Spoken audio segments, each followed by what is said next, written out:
ইতিহাসত আজিৰ দিনটো এক উল্লেখযোগ্য দিন। এক ঐতিহাসিক মুহূৰ্তৰ সাক্ষী হ'বলৈ গভীৰ উৎকণ্ঠাৰে আজি আমি উপবিষ্ট হৈছোঁ। আজিৰ এই বিশেষ দিনটোত অসমত আধাৰশিলা স্থাপন হ'ব ভাৰতীয় আয়ুৰ্বিজ্ঞান প্ৰতিষ্ঠান অৰ্থাৎ all India institute of medical sciences, Guwahati. We are grateful to our Honorable Prime Minister Shri Narendra Modi ji, who has taken time off from his busy schedule to be with us today, and importantly to lay the foundation stone of AIIMS Guwahati.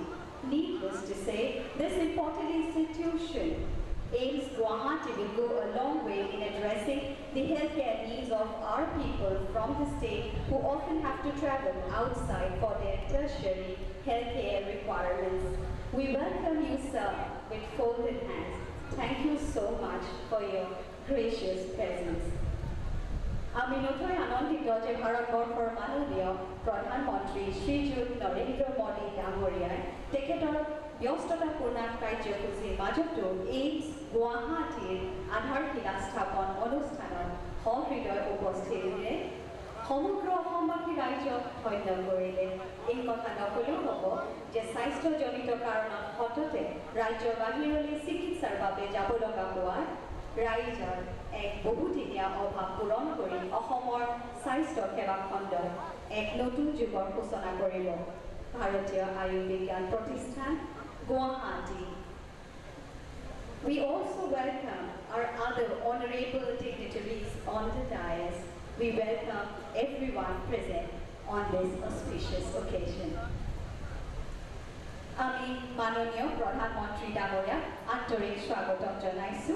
এই মহেন্দ্ৰখনত মাননীয় প্ৰধানমন্ত্ৰী মহোদয়ৰ লগতে আজিৰ সভাত উপস্থিত অন্যান্য অতিথিবৃন্দকো আমি সম্ভাষণ জ্ঞাপন কৰিছো। May I now request Honorable Chief Minister of Assam, Shri Sarbananda Sonowal, and Dr. Hemanta Biswa Sarma, Honorable Minister of Health and Family Welfare, to kindly felicitate our Honorable Prime Minister, Shri Narendra Modi ji.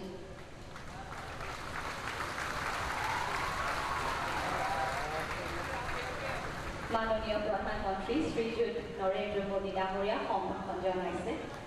মুখ্যমন্ত্ৰী শ্ৰীযুত সৰ্বানন্দ সোণোৱাল ডাঙৰীয়াই অসমৰ স্বাস্থ্য মন্ত্ৰী শ্ৰীযুত doctor Himanta Biswa Sarma ডাঙৰীয়া।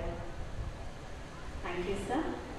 Now may I request Shri Samir Kumar Sinha, Principal Secretary, Health and Family Welfare Department, Government of Assam, to kindly felicitate our other honorable dignitaries on the dais.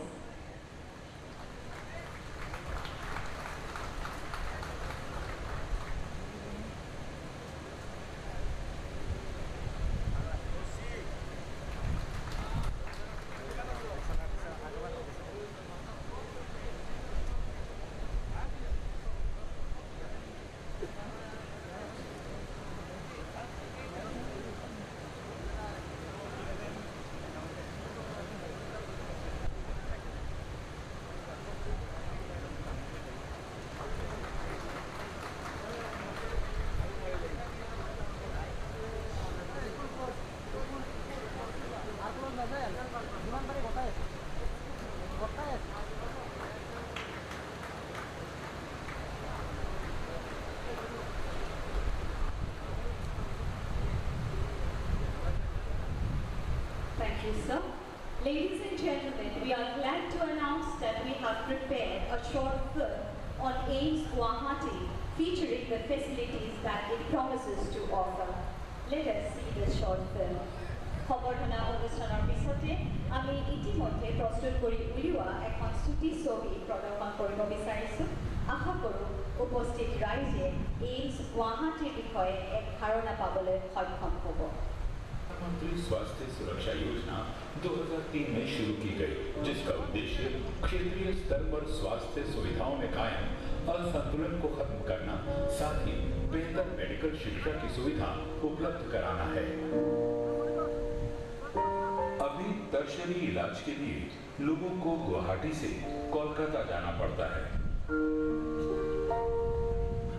इसी परेशानी के समाधान के लिए गुवाहाटी में 189 एकड़ की जमीन राज्य सरकार द्वारा दी गई है। सरकार द्वारा दी गई जमीन पर एम्स की योजना कुछ इस तरह से तैयार की गई है कि अस्पताल के सभी प्रखंड, मेडिकल कॉलेज, रिहायश और प्रशासनिक हिस्से आंतरिक रूप से जुड़े हों। प्रस्तावित अस्पताल कई आधुनिक सुविधाओं से लैस होगा, जिसमें मरीजों की सुरक्षा पर विशेष ध्यान दिया जाएगा। मरीजों के लिए बैरियर मुक्त एक्सेस होगा। पिछले कुछ अनुभवों को ध्यान में रखते हुए भवन निर्माण की परिकल्पना कुछ इस तरह रची गई है कि नीचे आपातकालीन सुविधाएं होंगी, उसके ऊपर ओपीडी प्रवेश रखा गया है। अस्पताल में विशेष परिस्थितियों के लिए हेलीपैड होगा। गृह IGBC सिस्टम से लैस होगा और परिसर में सौर ऊर्जा की सुविधाएं भी होंगी। प्रस्तावित अस्पताल में 750 बिस्तरों की सुविधा होगी। इनमें स्पेशलिटी और सुपर स्पेशलिटी बेड्स होंगे। 45 ट्रॉमा बेड्स और अस्पताल में 16 ऑपरेशन थिएटर होंगे। 45 ICU के अलावा ICU नर्सेज स्टेशन और ICU आइसोलेशन वार्ड यानी एकांत कक्ष होगा। नर्सिंग स्टेशन, इधर जनरल वार्ड है, साथ ही लगे सिंगल वार्ड। साथ ही कैंसर जैसी खतरनाक बीमारी के इलाज की सुविधा होगी। डॉक्टर और छात्र कैंसर पर शोध भी कर सकेंगे। अस्पताल में 30 आयुष बेड्स की व्यवस्था होगी। 20 मरीजों के लिए तैयार किया गया पुनर्वास केंद्र भी यहाँ प्रस्तावित है। गुवाहाटी में बन रहे एम्स में हर साल 100 छात्राओं की शिक्षा का प्रावधान होगा, जहाँ मेडिकल शिक्षा के साथ साथ ट्रेनिंग भी दी जाएगी। यहाँ आधुनिक ऑडिटोरियम में 500 लोगों के बैठने की व्यवस्था होगी। इसके अलावा यहाँ लेक्चर हॉल होंगे, उसके साथ सेमिनार हॉल और आधुनिक सुविधाओं से लैस प्रयोगशालाएं। रिहायशी इलाके में छात्रावास और शिक्षकों के आवास का इंतजाम भी होगा।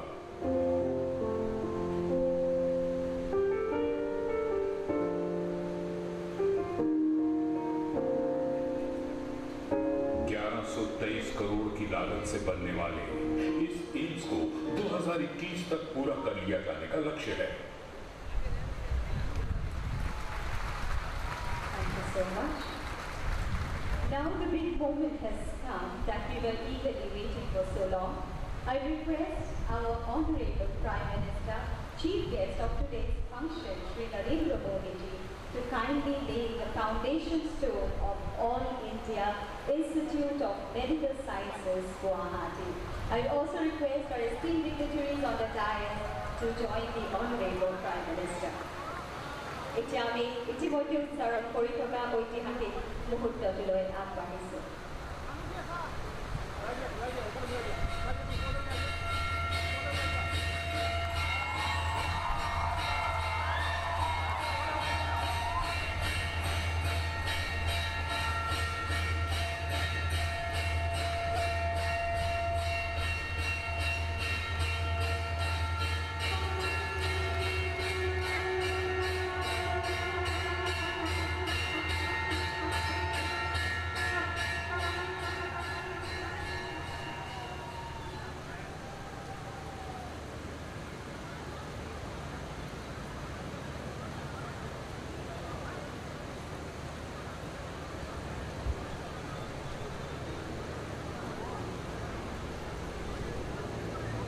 Thank you, sir.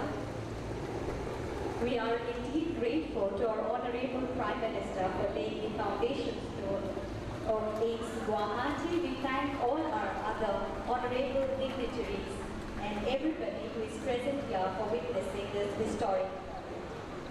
ধন্যবাদ প্রধানমন্ত্রী মহোদয়, ধন্যবাদ সন্মানীয় অতিথিবৃন্দ। ভাৰতবৰ্ষত প্ৰধানমন্ত্ৰী ডাঙৰীয়াই অসমৰ ইতিহাসত এক নতুন দিনৰ সূচনা কৰিলে। প্ৰধানমন্ত্ৰী মহোদয়ৰ উপস্থিতি হোৱা এই দিনটো সকলোৱে মনত ৰাখিব। আমি এই সুযোগতে সমূহ অতিথিবৃন্দক ধন্যবাদ জ্ঞাপন কৰিব বিচাৰিছোঁ। প্ৰতিজন জনতা জনাৰ্দনক আমি সশ্ৰদ্ধে প্ৰণিপাত জনাইছোঁ। ধন্যবাদ।